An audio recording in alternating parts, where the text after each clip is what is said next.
Welcome to this episode of the Social Media Church podcast. My name is Jay Cranda. I'm without my co-host, Neil Smith, but we have a special guest, Freddy Cardoza. And so, Freddy, thanks so much for being with us. Thanks so much. Yeah, so Freddy, a little bit about you, and I feel like I got to read like pages here because you've done so much.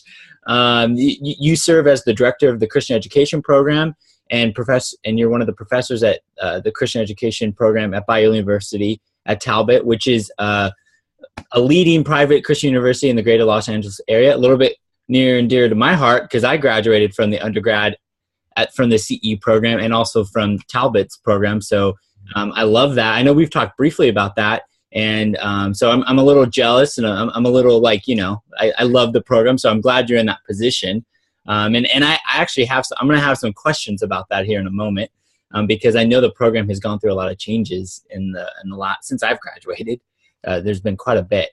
You also serve as an executive director of the Society of Professors in Christian Education, which involves a couple hundred point people in organizations, and which is a huge ministry and a huge networking. I bet just so many learnings there. You also are married. You have two teenage sons, and you live in Irvine. And just to kind of the last couple of things, which I love about this, because you're going to bring some expertise to this podcast that maybe Niels and I don't have academically.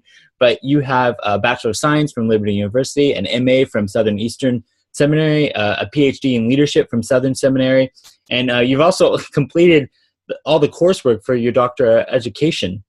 On top of that, and I'll let you speak in a moment here, is you have served 20 years in various positions in local churches in the South, Midwest, in Chicago, Kansas, Omaha, Arkansas. You've been student pastor, college pastor, young adult, you've executive roles, so many things. And the way we know each other primarily is you volunteer at our Irvine South as the discipleship point person over all 201. So that's how we've interacted primarily. But man, thank you so much for being on the podcast. I know probably people are like, okay, I think people are listening now. They're interested. So let's start this off. Number one, I got some questions because you're in academia, you're training church leaders, you've been in ministry, you know this, you've been in probably small, large churches. Mm-hmm. So how much should church leaders, pastors think about using technology in the ministry? And let's start there. How much should churches be thinking about technology? Because you've seen it both in seminary and you've been involved in it. How should we be thinking about technology? Right. So life has become intricately interwoven with technology to the point that it's now ubiquitous, and life is never going back the other direction. So it's here and it's here to stay. It's deeply embedded in our lives, and especially in the United States, but also really in the broader world, because the world is continuing to get on top of technology. And I believe that the digital divide that separates some of the world that doesn't have access will continue to get it, especially as companies like Google are flying drones over community populations just to provide them Wi-Fi. So the thing is, there's too much opportunity, there's too much money, there's too much everything for the world to get passed by. There's too much talent in those developing worlds. So it's really important. And I train ministry students at both the seminary and the university level. And some of them are already pastors or on staff. And I think that the sad thing is I actually think that few of them have the handle on technology that we really wish. In fact, this is especially true for the fact that these are digital natives. Now, your audience knows the difference between digital natives and digital immigrants, but the basic version of it is that immigrants are people that grew into technology but didn't grow up with it. Natives are people that have already and always had it. The thing is that the church leaders I know use technology to a degree, to a greater or lesser degree, but most of them are not really curators of information, Jay, nor are they creators of information. Christians have an opportunity to be creators and curators. Curators are people that find the best information and share it. Creators, of course, create it themselves.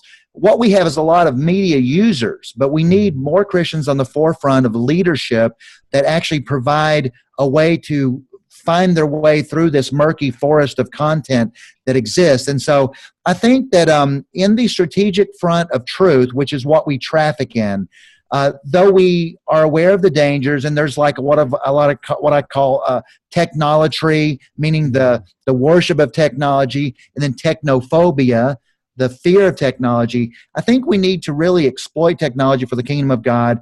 And as far as how that should be integrated into the things we do, I think that church-wise, there's the church administration software, the financial management, room reservations, physical security, cybersecurity, outreach, evangelism, missions, discipleship, leadership development, accounting, finance, church communications. I mean, everything is tech.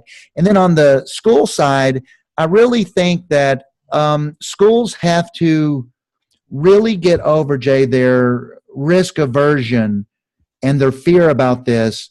And they really need to go deep in this with a robust, comprehensive strategy that they implement. And I think that a lot of schools are on the ragged edge of survival, and they're really going to have to figure this out. And they've got to quit thinking of it as sort of a necessary evil. They've got to leverage technology for the advancement of God's kingdom, and they've got to do it in curriculum and in other ways. And I could certainly speak to that, but I think a concern that I have is really that for us to be salt and light like we need to be, there have to be a lot better thinkers and a lot better thinking going on in this area.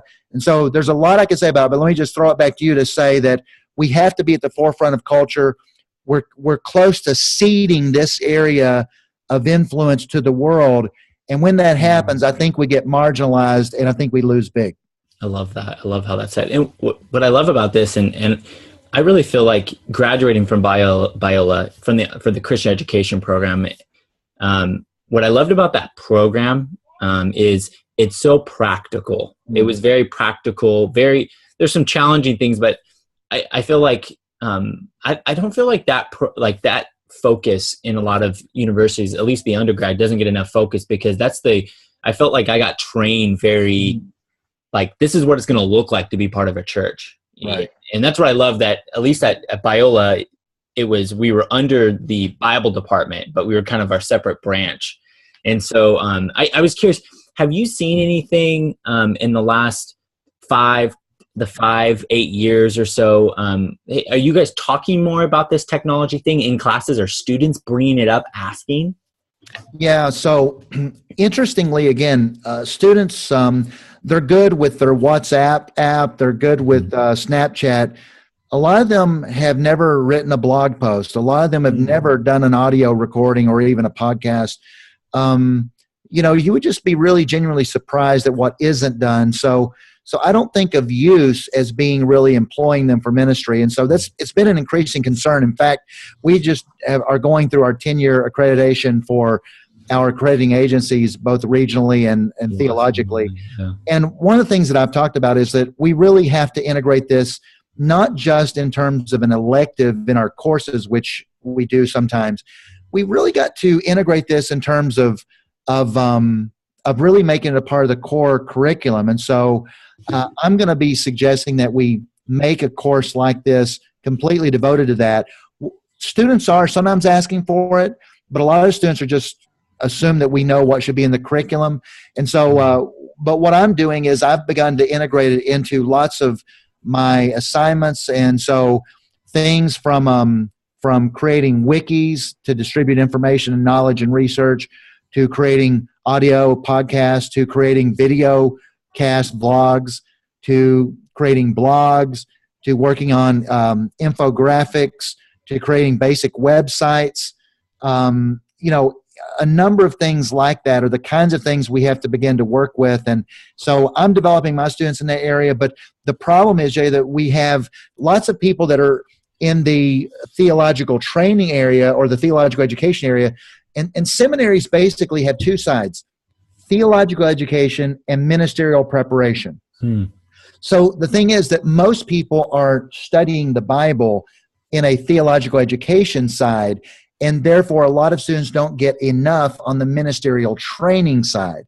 As a result, there's a limited number of courses that they have to study in these areas. So if we don't make it required, I'm afraid that a lot of them will pass through and just not get really what they need. So it's an issue, and we do as good as lots, but the thing is we could do better, and lots of schools do much less. So it's a big issue, and it's going to become, I think that graduates that come out, Jay, are going to be in serious trouble in the future, and the ministries they lead are not going to be ready for really the world that's already here, I might add. You know, it's already here.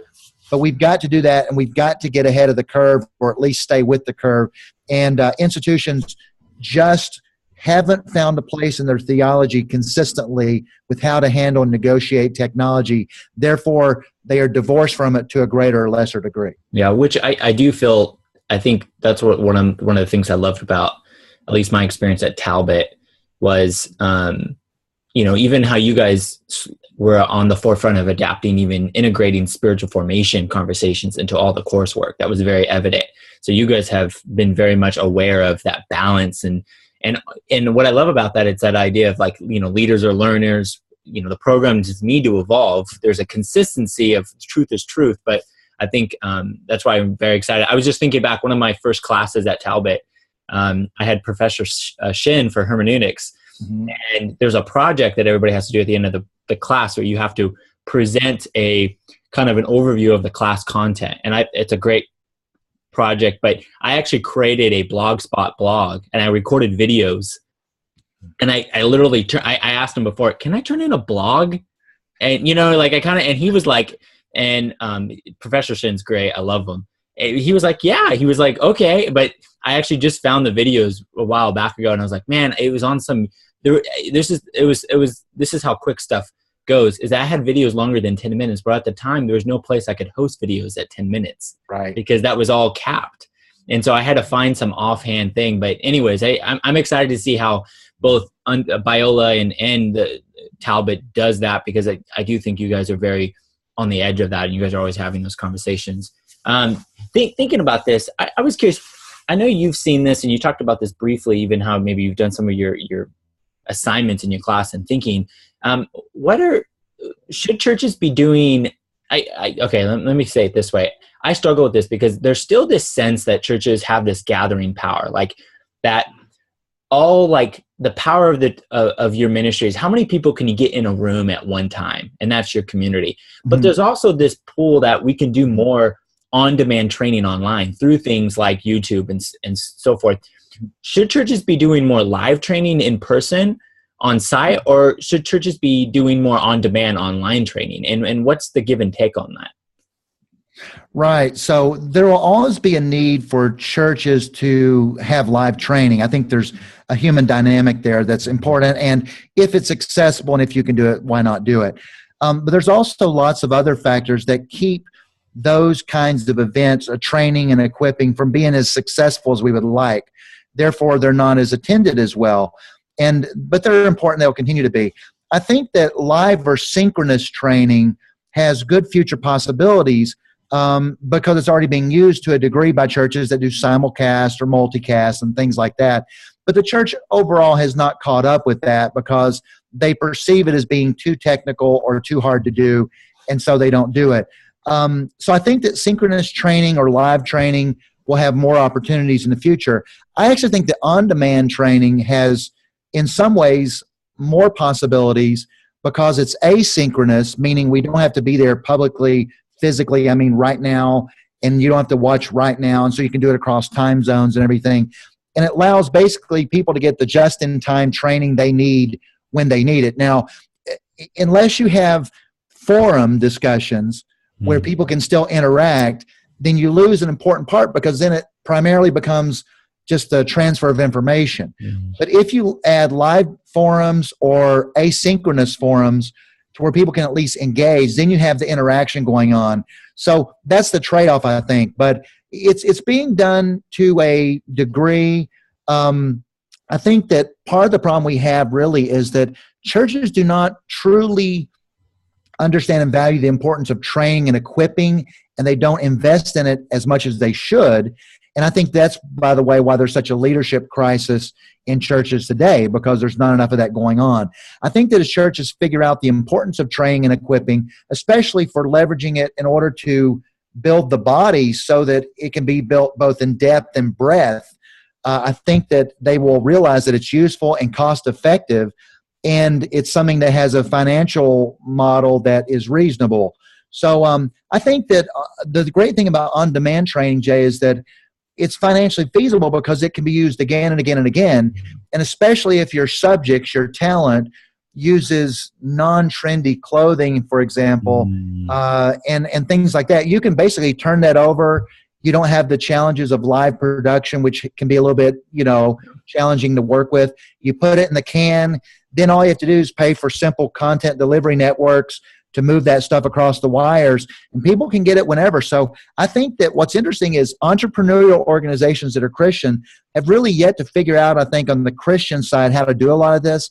I mean, there is an organization or two that's doing some things. I've done some things with a couple of organizations or three that do this kind of thing. But I think overall, it's not been done at scale, and it's in some ways been prohibitive, in some ways not enough creative thinking. But to answer it shortly, yes, there's a need for online training. Yes, there's a need for live training. There's a need for live casts. But I think that I think we need all of them. But I think we shouldn't neglect the idea of putting training in the can that is meant to be, long-term and just-in-time kind of training for pieces like that. I think it's a really big issue. Yeah, no, it's I think it's funny how we've talked about this. Niels and I have talked about this, that we've done everything with church online. Obviously, there's so many conversations in this area that pop up. And just if somebody's new listening, we want to get people online to offline by hosting groups in their home. So our strategy is start a conversation online, but as quickly as possible, get it into a group in their home, because we want them into something ultimately theologically sound where they can grow and be challenged. And for us, I've noticed a shift. We've gone from live to, we used to do rebroadcast, and now we do only live and on demand. Part of that is because we have a lot of small groups watching it, and a small group wants to watch it when they want to watch it. They don't want to force it. And so, but 70% of our weekly attendance is on demand. 30% is live. And I've just noticed that I'm like, you would think that the live is still like the number one thing, but it's like, well, the live is live, but it's like the live has a shelf life with time zones and all those things. And so I'm just, I see that, like, there's so many churches that I'm like, why aren't they thinking about it this way? And the same thing could be said about, there's things that I do that I'm like, why am I thinking about that way? But I was curious about that. So thanks for that insight.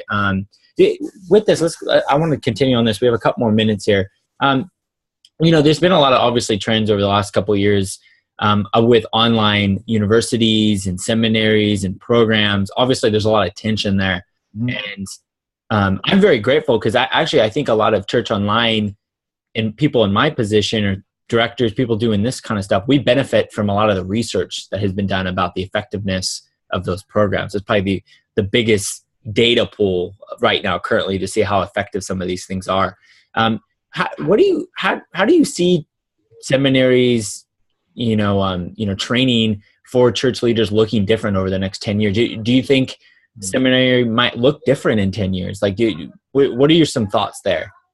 Yeah, really, it's education is in a time of really paradigmatic change. I mean, all the rules are changing.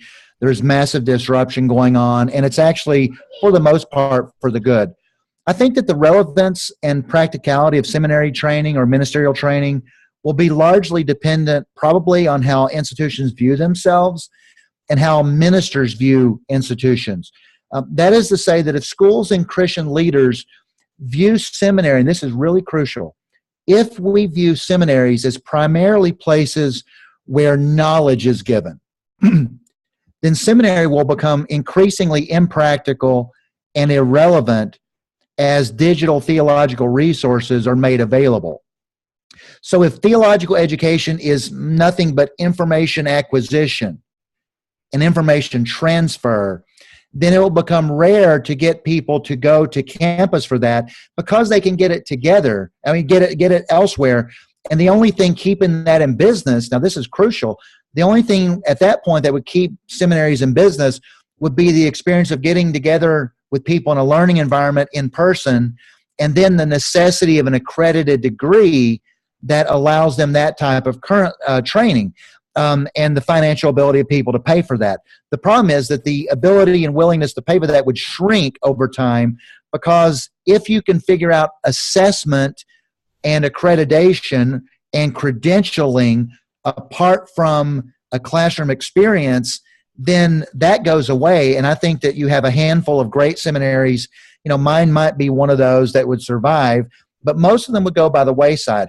Now, that would then lead to basically a downward spiral and a perpetual doom loop for essentially all theological education. However, schools and individuals who instead think of learning as transformational and not merely as intellectual, meaning they think of learning biblically, meaning that they say, okay, learning is not just information for the mind, but it's transformation for the heart, and it's transformation for lifestyle.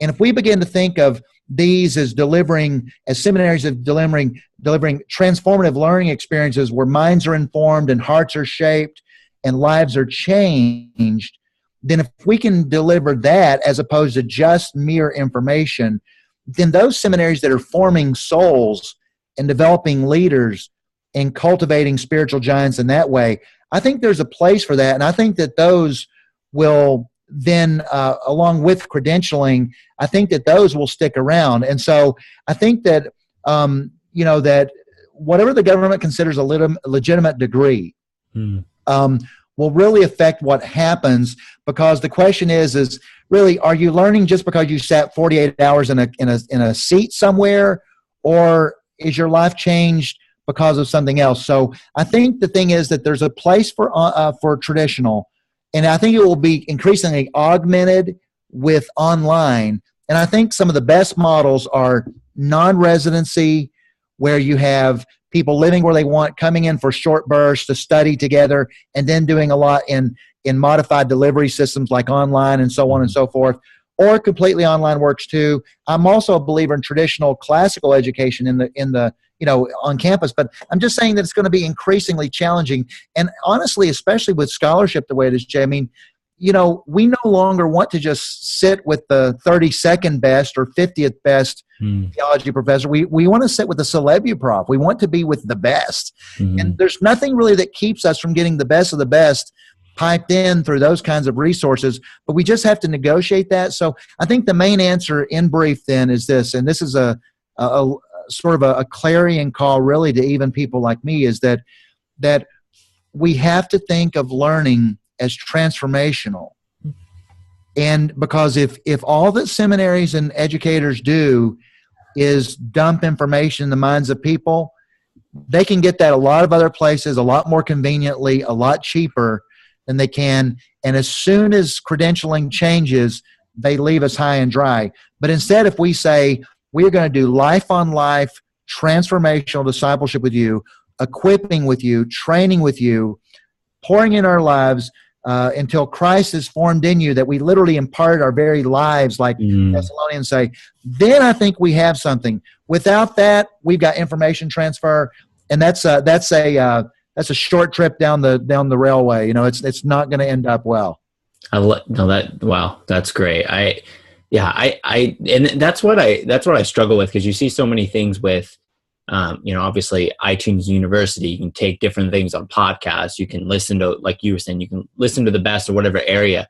Like I never took a class at Talbot with William Lane Craig, but I've listened to tons of his stuff, or JP Moore, whoever it is. I saw Lifeway was doing a partnership. I think it's New Churches. They're doing some online courses to planting stuff. There's all this stuff.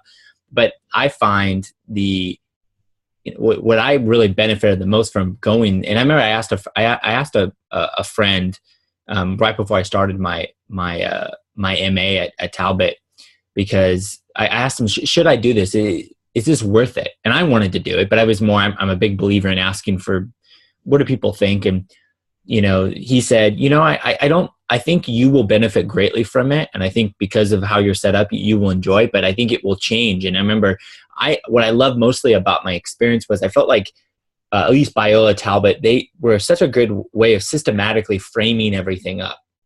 And it's kind of like how you file it in your head. And I think a lot of people, like, they're learning things, and when it's a la carte, you don't know how to you don't know how to place it, and it's not developing a worldview robustly. And especially when you're listening from different universities, you might go to this university and they believe this on this, you're going to hear that. But I feel like going through a program where I know people are reviewing, and even, you know, the accreditation make you do that stuff. And so I still see that missing. I don't see that robust thing online. You know, for me now, I can go listen to stuff, but I have ways to file it. And so, you know, I benefited from that. So I'm so curious to watch how you guys go through that. Right. Well, I think what you're really saying, though, is it's interesting because what you're saying is that, you know, like the Apostle Paul said that we have to teach the whole counsel of God. And when you do a course here or there, you sort of get piecemeal information.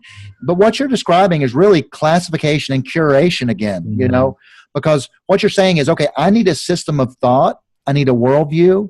I need a comprehensive perspective, a meta-narrative. And to get that, I need to not have it piecemeal, but I need to really put it together. And I think that is something that a curriculum is a course of study.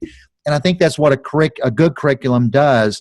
And so you've definitely uncovered the most important part of a course, which is the curriculum itself, and the fact that it's balanced in theology and other core curriculum areas and ministry and et cetera. But and especially from a certain theological perspective, because then you get a true worldview. But so I think that, but really what that is that's professors that are experts in their area creating new delivery of insights and perspectives, and curating great information that then is narrowed down into a course on one area. So that's great stuff. And that's really the great benefit of a good education and a degree program. It's just that more and more pragmatism in people is causing them to say, hey, what do I need for right now? And so they sort of get just the facts approach. And the problem is they really have a lot of holes in their overall knowledge. And lots of churches are, you know, hiring people without education they need. And it can be pragmatically useful, but in the long run, it can also have major problems because they have a lack of theological sophistication. And really, you need that depth sometimes in ministers that really know what's going on and stuff. But lots of churches don't understand that yet, and we've got to do a better job as seminaries to communicate what we're offering. My last question here is, what are some trends that you're seeing in the last couple of years, or even now, that you're kind of going, churches need to pay attention? Is there anything that you would highlight for a church leader? Well, you mean in terms of education, or in terms of media in general? Or I think technology in general, you know, certain things. I don't know if you get excited, you know, if you go to your website right now, you see, you know, you still got, you know, the Google, you know, Glass up. I don't know if it's virtual reality. I don't know if it's just on-demand training in general. What are some things that you're seeing that, hey, pay attention, this is going to be important? Right. So, yeah, I'll give some brief ones. I'll tell you one that's not sexy, but I think is one of the most important things that we've not figured out yet, and that's the use of big data for ministry. The information age led to an exponential increase in human knowledge, and that included the volume of knowledge, the velocity of knowledge, the variety of knowledge. And with it, technology has enabled society, the world, to build and collect and preserve and now harness enormous sets of data, information. And these are now done in novel ways that can help us solve global problems and even personal problems to help make human life better. And that's what God has given us. The thing is that Christians are behind the 8 ball on that. And I think that what needs to happen is Christians need to get their minds around this and gather together committed believers that are good thinkers with the knowledge and the time and the skills to devote to these areas, and think about Christian groups, Christian organizations, churches, mission agencies, college, Christian universities, seminaries, nonprofits, etc., hospitals, Christian hospitals and businesses. Imagine if they were to understand how to leverage and crunch data in ways that take massive data sets that give us insights into human behavior, human decision-making, human priorities, and how can Christian organizations use those strategically in information and in terms of things like mission strategies, church planning concepts, Bible interpretation, Bible translation, organizational financial planning, curriculum design, educational models. I mean, if you can imagine that, those are massive ways that we have to get ahead of knowledge so we can leverage the knowledge that's there for Christians. I think another trend is the trend toward rich media. Now, there's some downsides to it because of some obvious things, but the world went from a audio or a oral tradition to a written tradition in the 1500s, 16th century with the printing press. And then, of course, it went to broadcast in terms of radio and TV in the, let's say, the 1910s, 20s, and 50s. But what we have now is through digital, we have an enormous ability to move data and information. And I think that as bandwidth happens, you're talking Cat 6 and WiMAX, Wi-Fi, and LTE, that goes up to different levels. I think when that happens, and once we get bandwidth taken care of, I think there's going to be a massive move toward audio and podcasts that we have not yet seen in downloadable audio files. The great thing about audio is you don't have to see it. You don't have to distract yourself by watching a screen. That's why audiences are so loyal to their podcasts because they tend to spend more time with podcasts than they do with video. So I think that podcasts are enormous. I think they're going to be a great delivery system. I think that we'll even see a day when audio only may even end up being formal education in some ways. So I think that's big. So audio, with all the various applications that I won't get into, is going to be huge. Another rich media opportunity, I think, is the nature of image. Images have now overtaken text in lots of ways. And I think with Instagram and Pinterest and many other image-based applications and social media, I think that, images, pictures say 1,000 words. And I think what we're going to see is a fusion of the written word. I think we, a lot of times as Christians, we think propositionally. So we think of truth going forth in text and language and logos. But I think also we got to remember, not only did God give us the word, but he also gave us the image of Christ, like Colossians 1 says. He gave us the image of himself in this person, this three-dimensional person of Christ, the picture of Jesus. So I think that image and text together, and I think that the web and digital allows us to basically put together images for ministry-based things. I'm talking about flat images, two-dimensional, for ministry when we put that with words. So I think that there's lots of opportunity for that kind of thing, and obviously rich media video. YouTube, as you know, is the second most search engine on the world. It's where people get their information. It's where we teach ourselves how to do things, change a toilet or to fix your car. And so I think that video is going to continue to be big. I think the main issue is that we have to get over the issue with regard to bandwidth, but churches are going to continue to use it more and more, and really that plus telecommunications in general. Just that I think that for example, things as creative as churches hiring the time of church counselors and things like that to literally give online video conference, like interaction and counseling. I think we're going to see all those kinds of things. We just have around it. So I think that the kingdom of God is going to be greatly advantaged by technology. It doesn't mean that I am overly optimistic. We still have the human condition. We still have fallenness. We still have massive problems with our souls. But the thing is that these opportunities are things that God has given.